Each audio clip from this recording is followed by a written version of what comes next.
Arratsalde on hori. Gaur 2024ko urtarrileko ohiko osoko bilkura ospatuko dugu.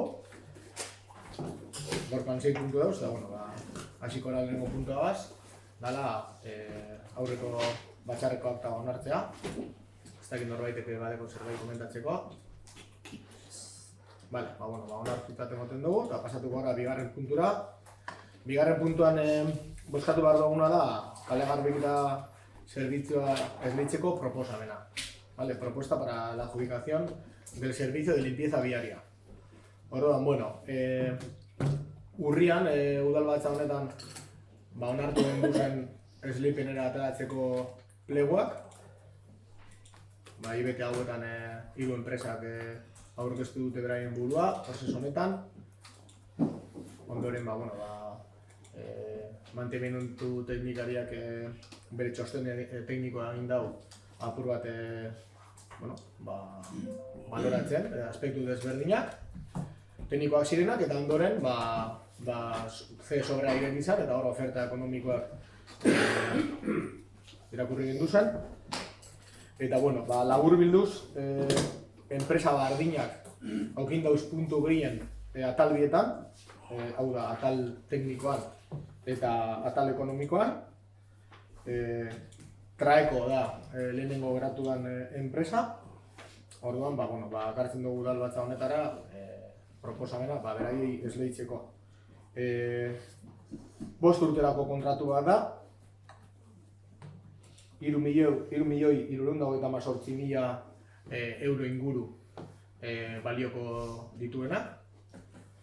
Eta, labur bilduz, urriko plenoan azalpen eta eztabaida luzea aukin ondoren, apur bat labur azalduko dut, zer ekarriko dutzen kontratu berri honek abaneko herriari, ezta? Batetik oso garrantzitsu ikusten gendun, zerbitzuaren kalitatea neurtzeko eta jarraipena egiteko baldintza berriak izatea, horrek txertatu dira plego honetan, eta teknikariak azaldu du 3 enpresak beraiek maila desberdinetan, baina nahiko proposamen teknikoki egokiak egin dituztela. Albiste ona da hori. Jarraipena egiteko baliabide gehiago izango ditugu. Eta bestetik ere bai, zoritzarrez ez baldin badira plegua betetzen, zigorrak ere bai, desente altuagoak izango dira. Eta hortaz, uste dugu horrekin nolabait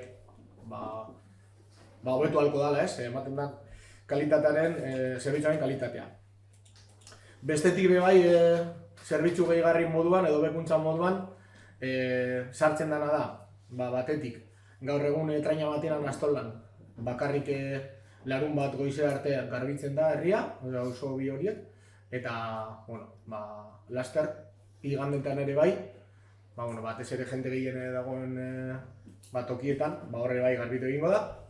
Eta horretaz gain, zelaietan eta mutzaratzen ere bai, gaur egun larun bat eta igandetan ez da garbik eta zerbitzurik egoten, eta laster, izango dugu larun bat eta igandetan, zelaietan eta mutzaratzen, jente gehien dagoen lekuetan ere bai, garbik eta gehigarri hori, ez? Uste dugu, guzti hau kontutan hartuta eta langile gehiago egonda, herrian kale garbik eta hobetu egingo dela. Eta hortaz, horregatik ekartzen dugu. Azken finean, gaurko hau da, prozedura administratibo baten azkenengo urratsa, ezta? Kontratazio maitik irtetzen den proposamena berrestea. Eta, berez batzordean danon aldeko bozka aukizaren proposamena. Eta, ekartzen dugu gaurko plenora berresteko.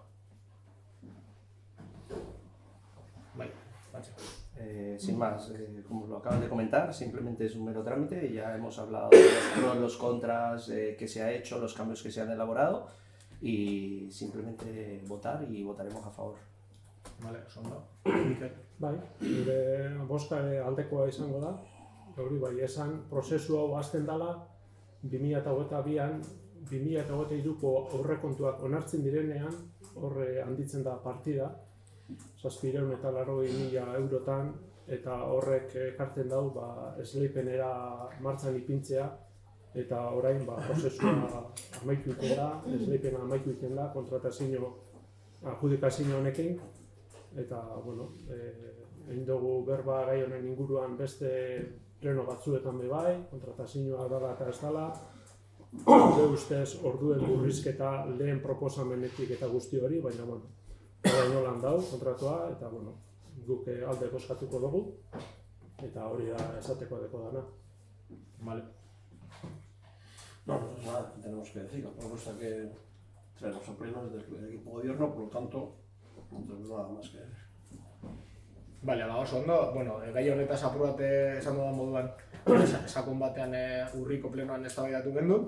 Gaurko azken finean, da prozedura administratibo baten azkenengo urratsa eta besterik barik bozkatu egingo dugu.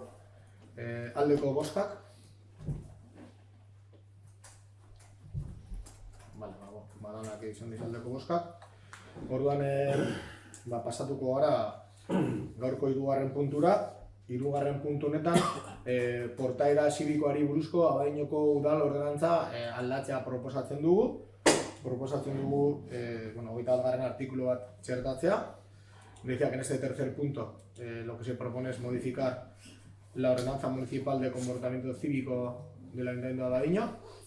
Egia da, legegintzaldi honetan landu beharreko gai bat izango dela, apur bat ordenantza hau eguneratzea, izan ere aspalditik datorren ordenantza bat baita, eta gizartean eta aldaketak egon dira, eta Abadiñoko udalare bai, gizartean eguneraketa horretara egokitu beharko da, ezta? Baina bai epe laburrean, udaletxeko teknikarien partetik bai helarazi zitzaigun behar izan bat, Abadiñoko udalaren araudia aldatzeko, askotan iristen direlako Abadiñoko udaletxera, ez dakite, responsabilidad patrimonial, ez dakite euskeraz, erantzukizun patrimonialak, ez da, eta asko daude lotuta, espazio berden, erabilera, ez igual oso, ez dakit, lasaia gaitik, ez? Esan da egun modu baten esatea gaitik. Orduan, bai ikusten zala, aspektu teknikotik, esatea, hasieran espazio berdeetan, ezin dela zuhaitzak kodatu, ezin dela zuhaitzera egon, erabili behar direla, berez baimendutako gune berdeak, eta baimenduta ez dauden gune berdeetan sartzeak, kide behar dela, ez? Orduan, apur bat, da erabaki nahiko teknikoa, Abadiñoko udalaren juridikoki apur bat babes bat emateko, eta hori da planteatzen duguna. Hau batzordean eraman zan, ikusi zan begionez alderdi guztien partetik, eta bakartzen duguna, ez? Txertatzeko ordenantza horretan, puntu edo artikulu berri hau. Bueno, independientemente de esta ordenanza, yo creo que desde la corporación deberíamos empezar a valorar e ir trabajando progresivamente, ya que tenemos muchas ordenanzas que a través del tiempo se han ido quedando en ciertos artículos obsoletas, entonces deberíamos de ir trabajando. No digo que vamos a trabajar así de entrada todas, sino que progresivamente ir actualizando como se está actualizando esta, para así el ayuntamiento ponerse al día con los tiempos. Y sin más, votaremos a favor de la modificación. Vale, oso. Guk aldaketa hau egitea begionez ikusten dugu, proposamen teknikoa izan da gainera, eta gure partetik ez dago arazorik aldaketa hau egiteko ordenantza honetan. Vale, zuen partetik? Bueno, evidentemente nosotros también vamos a votar a favor. Yo creo que es una herramienta que ofrecemos a los técnicos para la hora de defender los intereses municipales y del ayuntamiento, ¿no? Entonces, todo aquello que sirva para defender los intereses del ayuntamiento contra, a veces, intentos de fraude y todo este tipo de cosas, pues nos viene muy bien, ¿no? De alguna forma, quizás el no dejar, el prohibir que la gente pise las zonas verdes es un poco utópico, ¿no? Pero de alguna forma sí que ayudamos con este nuevo punto dentro de la ordenanza ayudamos a que la defensa sea mejor. Por lo tanto, vamos a votar a favor como presentamos como equipo de gobierno la propuesta, ¿no? Bale, ba, oso ondo. Bueno, orduan bozkatuko du, bale? Horren antza hori aldatzearen alde?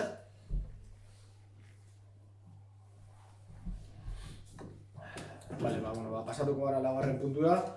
Hemen igerilekuak kudeatzeko kontratua aldatzea proposatzen da. Iaz egin zen antzera, rokodromo zerbitzua saltzeko kontratuaren baitan. Decía que el cuarto punto lo que propone es modificar el contrato de la gestión de las piscinas, bueno, más o menos en la misma índole que se hizo el año pasado, pues para incluir el servicio de rocódromo. Eta, bueno, azkenean proposatzen duguna da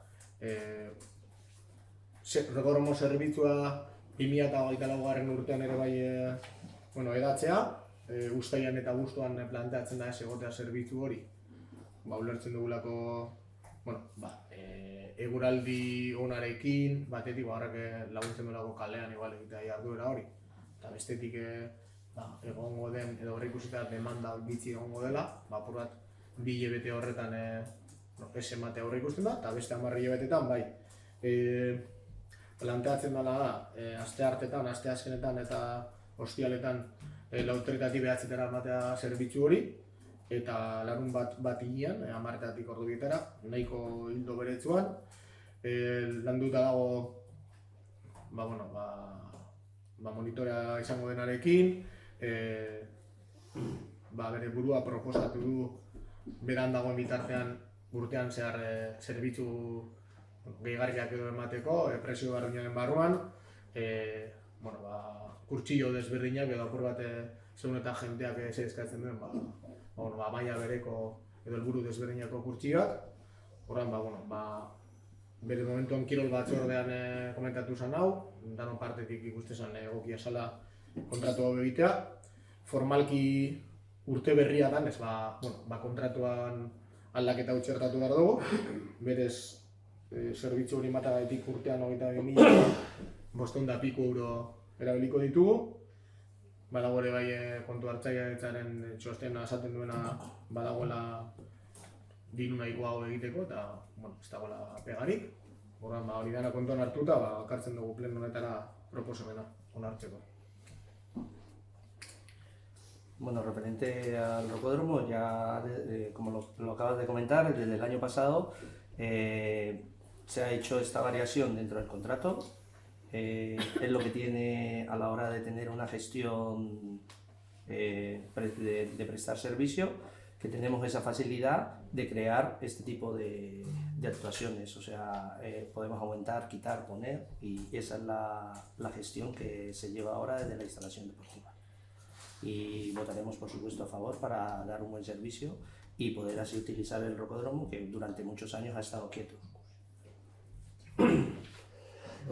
Kontratu aldaketa hau eta kirol eskaintza hau martxan ipintzea posible izango da 2022ko urrian adjudikatu zalako igerilekuko kudeaketaren inguruko kontratua. Eta, orduan egindako kontratu horrek baimentzen izen dago 20%ko gehikuntza bat, harako kirol eskaintza gehiago ipintzeko, eta kasu honetan rocódromoa sartzen da, 22.524 eurokin, eta horrek baimentzen dago eta kirol eskaintza zabaldu egiten da, ezta? Orain arte rocódromoa igeak erabiltzen izen dabe, eskolak bebai, ikastaro batzuk bebai antolatu diez, udal partetik, orain egonkor bateagoan gehitu egingo da rocódromoaren erabilera, eta gu alde gauz, horren alde gauz. Eta gogoratu hau posible izango dela 2022ko urrian kontratu hori adjudikatu zelako Abadiño kirolak uteari. Gu alde bozkatuko dugu. Nada que añadir, sería repetir lo que ya habéis dicho vosotros. Orduan udal batzordetan erabaki behar dugu, 22.500 € horrek erabiltzen dugu zen aurten errekorrongo zerbitzu hori egoteko, eta besterik barik, bozkatuko dugu. Aldeko bozkak.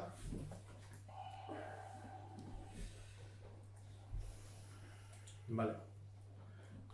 Bosgarren puntuan dekretuak sartzen dira. El tema de los decretos, ez dakite galderarik edo zerbait dagoen. Sí, yo...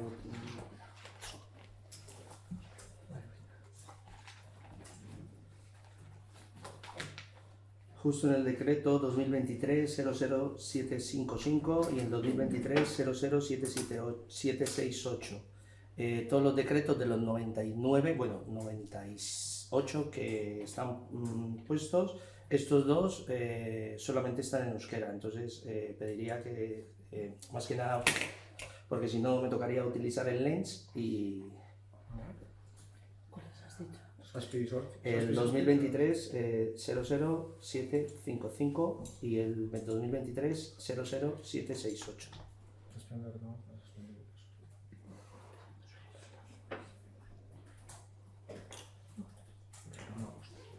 Pero bueno, sin más, que Vale. es simplemente una, más que nada en ese caso para mí facilitarme a la hora, como son tantos decretos y me gusta mirarlos uno a uno, pues... Sí, lo normalmente Sí. están en Sí, pero bueno, todos, sin no más. sé, hay... Sí, no, es justo... 755. Sí. Ah, vale.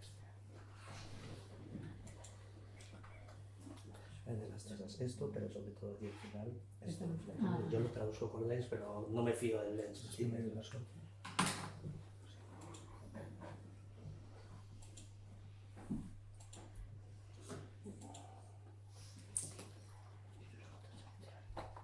Vale, sí. sin más, se manda sí. en los dos idiomas. Estaba viendo a ver por qué... Claro, Son los dos. claro, yo entiendo que es como es una lista De tabla, sí, pero bueno. de una tabla, entonces como solo aparece una frase, pues igual por eso ahora sí no se vale, pero ves, Sí, bien, vale, está bien. Vale. Pues ondo. Vale. Eta, bueno, gero zigarren puntuan, galdera eskariak, probos y preguntas. Sí, bueno, ya lo estuvimos hablando en la Comisión de Gobernación, referente a lo de el pliego de la limpieza de edificios. Sí. Quedamos en que se le iba a dar prioridad, pero mi pregunta es en qué momento vamos a arrancar, en qué fecha, si vamos a arrancar a partir del segundo trimestre, el primer trimestre, no te digo una fecha exacta por todo lo que conlleva ello. Y luego lo único que pido es valorar a ver la municipalización de servicios, una cosa que tú solicitabas mucho, y entonces a ver si hay la posibilidad de municipalizar el servicio. Lo comentó aquí José Luis en el pleno de octubre, que cuando se hace este tipo de actuaciones es una decisión política, entonces se podría intentar mirar a ver, cuando estuvimos hablando del pliego de limpieza de edificios, de absorber, no absorber, entonces pues lo único que pido es valorar si hay esa posibilidad, ¿entiendes? Porque hay X trabajadoras que en su día se hicieron y hay otras que quedaron fuera, pero mirando todo el tema de la brecha salarial y todo, pues valorar eso, sin más. Y lo único que necesito es saber si va a haber una fecha, si nos vamos a reunir con ellas o no. Ya lo solicité y... Vale, a ver, te comento. Un poco la respuesta va en dos ámbitos. En primer lugar, no sé si lo dije en el pleno de diciembre, el objetivo es hacer, era hacerlo en enero, no hemos llegado, pues bueno, cosas internas, bueno, ya sabéis más o menos, pero bueno, sin más, por bajas y demás, se atrasó un poco el tema. El objetivo de trabajo era, durante el principio del 2024, hacer el plan de contratación, digamos, del 2024. Ahí el ejercicio previo que se ha hecho ha sido comentar a todo el personal técnico qué contratos que hoy en día todavía no han llegado a sacar nunca licitación y tendrían que sacar, que se haga una relación y una cuantía económica. Eso ya está recibida esa información. Falta, bueno, pues por parte del personal técnico pasar a limpio todos los demás contratos que ya tenemos adjudicados, y ver, bueno, ahí había unas fechas de cuándo se acaba cada uno. Claro, ya en 2024 algunos se van a acabar, entonces teniendo en cuenta digamos, formalmente todo aquello que hay que hacer realización, más luego aparte proyectos que están en los presupuestos de este año. Entonces hay que ordenar un poco durante el año todo eso. Vale, entonces ese ejercicio está pendiente por hacer. Comentamos que, pues por cómo había ido internamente pues, el tema de bajas y demás, se iba a hacer una reunión, primera reunión con toda esa información encima de la mesa después del día de semanas, es decir, la semana que viene. Vale. Y luego el tema de limpieza de edificios, para el martes que viene, eso ha sido hoy a la mañana que hemos decidido, hacer una reunión con el personal de limpieza de edificios, todo el personal que...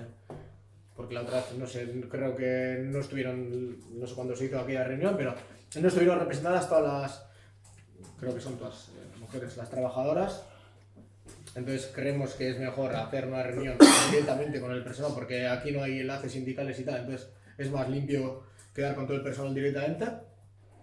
Entonces, bueno, ahí lo que se les va a explicar es, en primer lugar, pues bueno, el tema de lo de municipalizar, eso también lo hemos preguntado.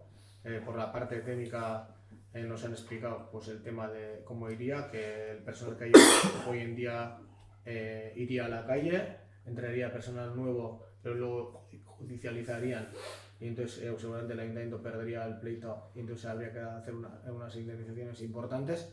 Entonces, pues económicamente, pues bueno, no te voy a decir que es inviable, pero es bastante difícil, entonces habrá que valorar a ver hasta qué punto en este corto plazo, porque claro, también como nunca ha estado, digamos, del todo bien licitado, ¿no? Tenemos por una parte hay que hacer unas reflexiones un poco de calado importantes y por otra parte hay que pasar a limpio esta situación.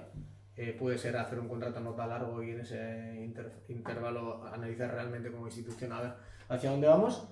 Bien, y luego está el factor que ya de hecho habíais planteado un poco el equipo anterior, de intentar ir al hilo de, bueno, la mayoría sindical había establecido cuánto era la cantidad, digamos, mínima a cobrar como sueldo digno, que eran 19.600 euros.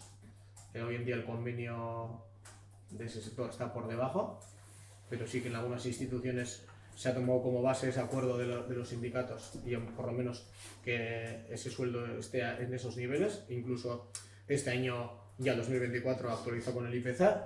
Entonces un poco, pues por ahí están un poco los parámetros. Entonces a ver la semana que viene cómo va esa reunión. Y luego aparte hay que tener otra reunión con la empresa, porque para que el ayuntamiento pueda aplicar esas cosas, la empresa antes tiene que hacer otra cosa, pues bueno, pues por ahí va el tema, pero sí, pues estamos de acuerdo en que ese tema pues, es bastante, digamos, de los primeros que hay que tratar en este año. Vale. Sí. Bai, EAJ udal taldetik bi gauza dekoguz.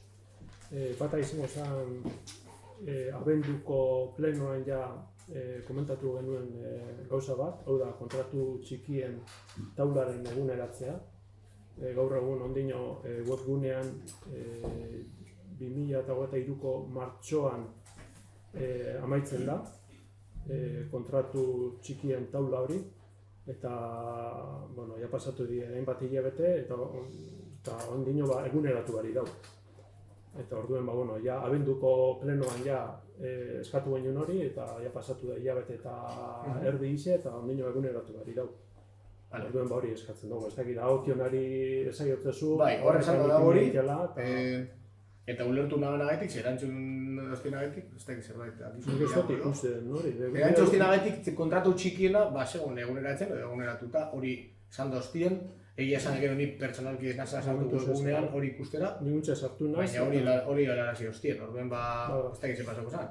Baina dinot, bai inotela berba, esan dut hori, eta bai ondino horretaz gain badauzela beste gauzatzeko eguneratzeko, baina justo horretan, bueno, repaseko, baina nik justo untxe sartu naz webgunera eta ez dago eguneratute. Bueno, gero legeak esaten gau 3 hilabetetik behin eguneratu behar dela, tal, bueno, vale. hobeto. Bai, arrazoi Baina, duzu, bueno, hainbat hilabete eta berez pasatu esan dira, da dago, eta bueno, Bai, ez bai. dakit ze pasako zen, baina bai, hori ulertu naben, eta Bai, nik ulertzen dugu azkenean hainbat kontukin dabilela langileria, baina bueno, gardentasun aldetik oso garrantzitsua dela iruditzen zaigu, eta horra hartuko diez kontratu txiki danak, eta bueno, hori da eskatzen duguna, eta bueno, urrengo plenorako badau, bai, listo. bai. Eta gero beste gauza bat, pediatriaren kontua. Pediatriaren kontuan ez dakit, antzerako zerbait, edo, bueno, guk daukagun informazioaren arabera, abenduak 13an elkartu zinen, Osakidetzarekin, eta ero hor ja, azaldu zen, udal gobernuaren partetik, handik egun gitxitara, halako irtenbide harineko kontu bat edo zerbait egingo zala, eta ero beste akordio bat lortuko zala, egindako lortzen, epe luzera begira. Baina, bueno, arrezkeroz, gero eginda batzar bat, Errota Kulturotxean, herritarrekin, horre gauza batzuk eta esan ziren, baina azkenean, iragarri izana, ez da bete, dinenik, unkolan lortzen dugu behintzen.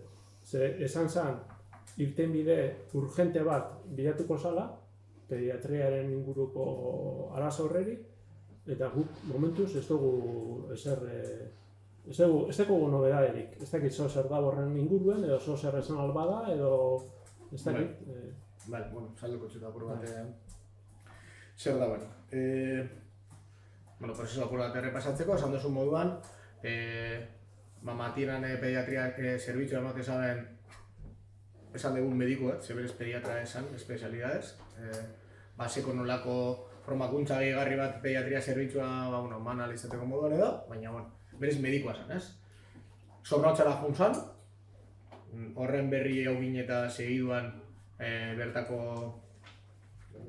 joapa ditzen da, ez? Joapa, jefe de unidad, vale. Itxe egin gendun, informazioa eskatzen, eta, bueno, begatu eskun osiko pertsonalaren arduradunen gana. Esan duzun moduan, abenduan usan solera joan ginen, bertan bizan gendun bilera bat, bertako pertsonalaren arduradunarekin, eta, bueno, han ezabaskuna, plazaratu gendun, bilera mundu guztiari helarazi jakon bilera ireki hartan, Errota Kulturotxean, eta labur bilduz, hor planteatzen zana zen, batetik, pediatra zerbitzua edo pediatra batekin betetzeko Osakidetzaren eskaintza zala, barne mailan Osakidetzan leku aldatze lehiaketa gara irtetzen ziren postuetan Traina Matinako plaza atzerata zegoela, eta etxean beharko genukela, prozesu horrentan zer gertatzen zen, norbaitek hartzen zen plaza hori. Hor ezauzkuen urtarrilaren bukaerarako jakingo gendule norbaitek hartzen den plaza edo ez. Bien, urtarrilaren bukaera iritsi da, eta ez daukagu ez. Bien. Osakidetzatik, alor horretan helarazi dozkuen azkenengoa, izan ala ondala 3 egun edo, izan da prozesu hori altxatu dela eta martxoaren bukaera jakingo dela, norbaitek hartu duen plaza hori edo ez. Bien. Bitartean. Eta horren bitartean, batetik horrek ez dagoela inolako bermerik ematen, hau da, inor bezek ez bago aukeratzen Traina Matinako plaza, Traina Matinagan ez da pediatraik, ezta?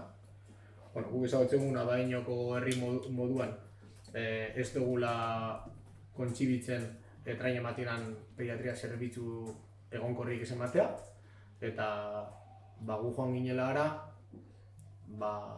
esan egun, irtenbideak edo erantzunak entzutera, ez Osakidetzak dituen problemak entzutera. Entzun bai, baina guk eskatu behar duguna, udaletxe moduan eta herri moduan da, Osakidetzak oinarrizkoa diren baliabideak jartzea. Hori lehengo eskakizuna. Bigarrenik, bitarte horretan zer, ezta? Ez da pediatria Traina Matinan, Traina Matinako biztanleak nola izango dira hartatuak Osakidetzan partetik. Hasiera batean, bilera hartan ezauzkuen mesedez publiko ez egiteko, itxauteko 2 egun, horregatik bilera egin genuen astelenean, errespetatzeko beraiek eskatutako txandak.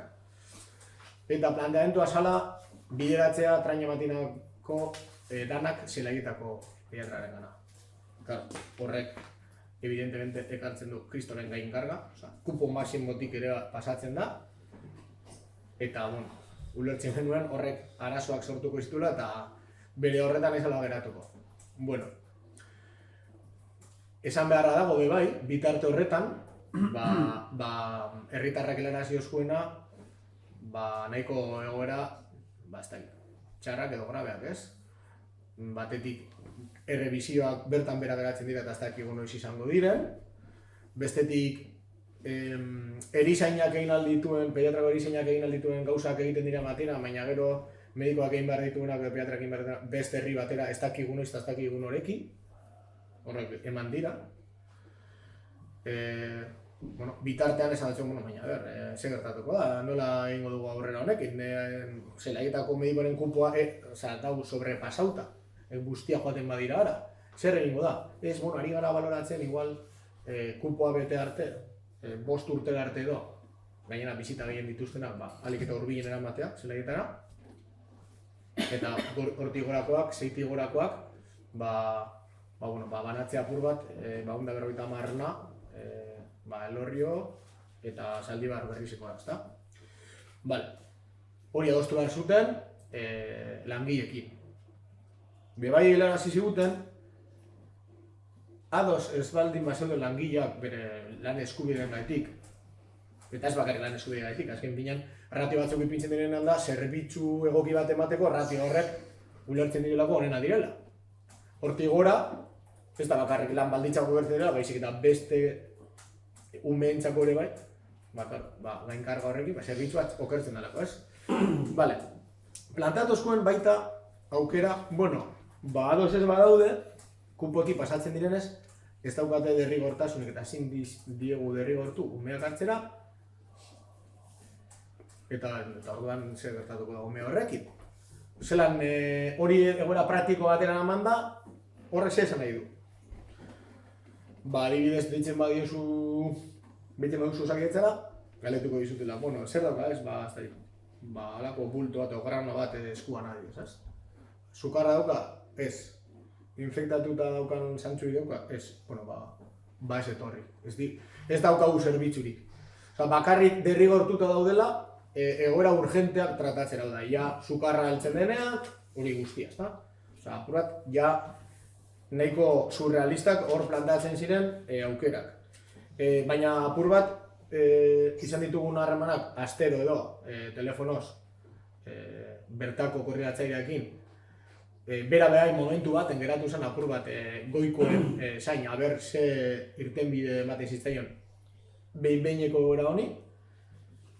3 alditan ditu astero osiko Osakidetzako telefonora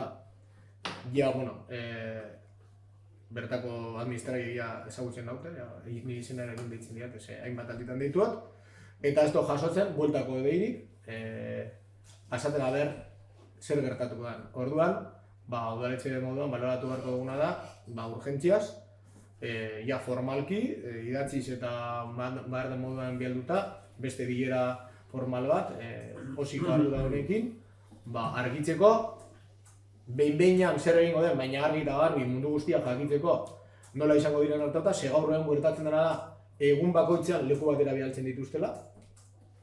Segun noiz deitzen dozun, segun zein den egun leku batera beste batera joango zara, eta parte ez dakigu behin betiko ze atera bida aukingo dugun Matienako pediatria plazarekin.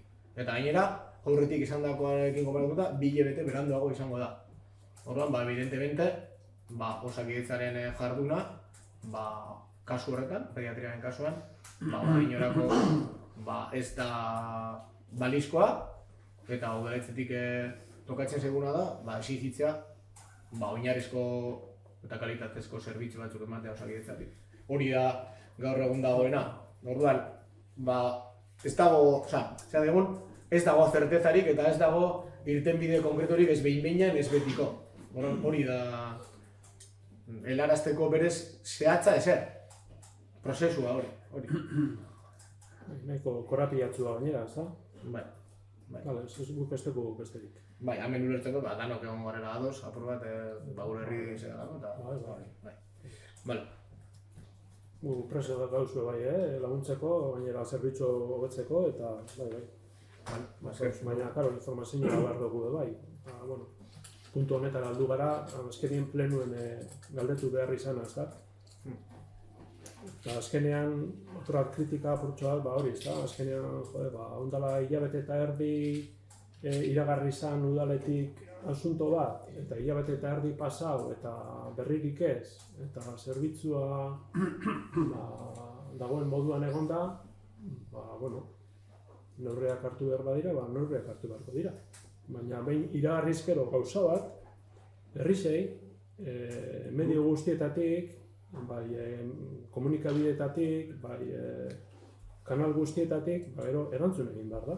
Eta ez bertan behera itxi denbora pasatzen, eta hori da. Guk egin duena zen, iragarri, bere momentuan ezauzkuena, zan edot, bakarrik egin duena da, komunikau, eure guri komunikau ezauzkuena, zan edot, abadineko udalak, examen esan egin biezabela hau edo, esan abadineko udalak Osakidetzarekin bilera urgente bat izan du gai hau tratatzeko, eta Osakidetzatik hau helarazi zaio. Momentu hartan, hori salako helarazi eskura, gu bakarrik egin ginen esan, informa. Bitarte horretan, egon gara itxagoten, behin betiko erantzun bat esan daigun. Bastakit, 5 urte hartu izango da hemen, 6tik horra tal. Komuniketako jenteri benetan, mundu guzti jakiteko, zein izango zen bere horizontia. Eta horretan saiatu gara, baina ikusten dugu, ez dozkuela erantzun konkretu bat emoten. Eta horregatik ja, iritsita urteilaren bukaera, eta ez dagoela bez, lekualdatxeliak eta horretan bez, erantzunik eta 2 hilabete atxeatu dela, hori ondala gitzi jakin dugu, ja bai da momentu esateko, ja pasau da denbora bat, zu izan duzun moduen, ez dago zertezarik, eta pentsa komuniko biko guguna ez daula zertezarik. Itxi dugu epe bat, ikusten dugu hau ataskaute dagoela, eta duen jentieri komuniko biko txegu. Zelan dagoen egoeria, eta aldi berien landu biko gu irtenbideen asuntu. Ezatik gure dana da, udal gobernuaren partetik, esan zen neurri urgente bat hartuko dela. Kogunotan, neurri urgente bat hartuko dugu eta jakinaraziko dugu. Pasatu da hilabete eta erdi eta... Neurri urgentean niztu gure. Zimaz da, detaile bat, orduen gu itxaroten ongara, ez da, haber zein neurri oso zer, baina... Baina ez da, azaldu dozu eta... Beste galderarik erostosa. Quería aclarar un poquito al respecto de lo que estamos hablando de la pediatría, ¿no? Yo creo que sí es cierto que dijimos que era una cosa que había que actuar urgentemente, pero si los Osakidetza nos dan un plazo para intentar, digamos, resolver el problema, pues, de alguna forma tenemos que respetar ese plazo, ¿no? El problema es que se cumple ese plazo, se sobrepasa ese espacio de tiempo y no tenemos respuesta añadida, ¿no? Entonces, de alguna forma, aún siendo conscientes que incluso el problema se puede agravar, si la plaza de Matina no hay nadie que quiera cubrirla. La sacan a concurso y no hay nadie que quiera venir. Que no sería entendible, puesto que es una plaza relativamente atractiva, porque el pediatra que vendría a esta plaza tendría menos, digamos, iba a decir clientes, menos pacientes que cualquier otro pediatra del entorno, ¿no? Con lo cual, bueno, de alguna forma y sobre todo si es una plaza fija donde no le van a mover, pues sería relativamente atractivo para cualquiera. Pero no sé por qué no quiere venir hasta ahora nadie a Matina. Y encima los que vienen nos los quitan por necesidad de otros municipios más potentes que los nuestros, pues tenemos un serio problema por la escasez de pediatras que hay, no solamente en Abadiño, sino en todo Euskadi y yo creo que en todo el estado, ¿no? Si en una próxima reunión, como ha dicho Mikel, que la tenemos que concertar con los Osakidetza, no nos dejan las cosas más claras, yo lo que propondría sería que nos movilicemos, como ayuntamiento y como ciudadanía, que nos movilicemos, pero vamos a primero agotar los plazos de negociación con los Osakidetza para poder hacer que vengan algún pediatra aquí. Y como mucho, mientras esperamos que los chiquillos nuestros tengan que venir a Celayeta y no a Zaldívar, ¿no? Porque al fin y al cabo no es lo mismo que aquí puedes venir con el carrito del crío y a Zaldívar tienes que coger sí o sí el coche o el tren, ¿no? Entonces, de alguna forma estamos en ellos y lo que no vamos a dejar de hacer es presionar. Y recuerdo, no sé si lo dije alguna vez en algún otro pleno, pero recuerdo las palabras de la pediatra que estaba y se la han llevado a Sorrocha, que me dijo que estaba sorprendido por la tranquilidad que la ciudadanía de Abadiño se tomaba la escasez de pediatras, ¿no? Es decir, como que nadie se enfada, nadie protesta, nadie hace nada, ¿no? Y me lo dijo la propia pediatra. Dice, joder, es que generalmente Osakidetza o las administraciones superiores, si no hay protesta en la calle no se ponen las pilas, ¿no? Y eso es verdad, y lo sabemos todos cuando hemos estado haciendo de políticos, ¿no? Si no nos presionan y no presionamos hacia arriba, pues la gente se duerme. Entonces, vamos a intentar agotar la vía negociadora en breve y si no tenemos una respuesta, insisto, yo creo que nos tenemos que movilizar todos. Vale, perfecto. Bueno, besterik ez badago, bukatu zaten dugu gaurko plenoa.